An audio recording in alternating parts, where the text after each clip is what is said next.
Depuis plusieurs mois, le monde de la culture est durement impacté par la crise sanitaire avec la fermeture des salles de spectacle et des théâtres. Privés de scène, les artistes et les intermittents se retrouvent au chômage technique à leur plus grand désespoir et ne nourrissent qu'une envie, remonter sur les planches le plus rapidement possible afin de renouer avec leur public.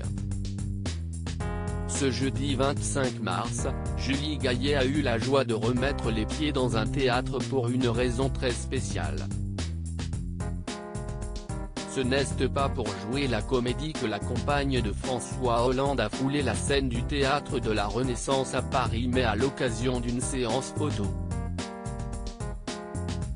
Des retrouvailles très spéciales que la comédienne de 48 ans n'a pas manqué de partager sur Instagram, plus heureuse que jamais, quel bonheur de retrouver le théâtre le temps d'une séance photo avec @JudithHenry75 par la délicieuse @AstridJamois ou @TheHâte de la Renaissance Paris pour sa série Ils se sont ennuyés sans vous s'est-elle réjouie en légende de plusieurs clichés des coulisses de ce fameux shooting.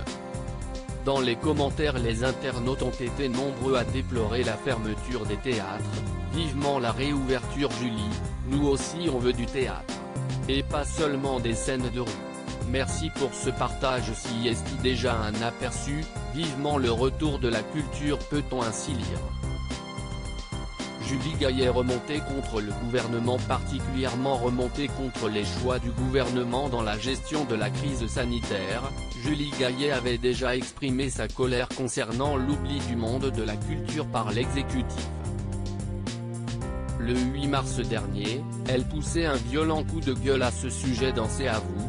Je trouve que le gouvernement tue la culture avait-elle lâché avant de regretter le triste sort imposé au théâtre, si est prouvé qu'on pouvait aller au théâtre, il n'y a pas eu de cluster dans les théâtres avec une jauge limitée, ça aurait été assez formidable de se dire quoi avec un ticket on pouvait aller au théâtre.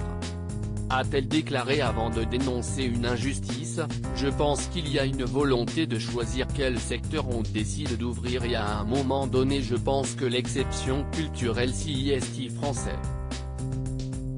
A noter que l'actrice a également signé une tribune le 3 mars dernier qui s'intitule « Monsieur le Président Macron, rouvrez les salles de cinéma ».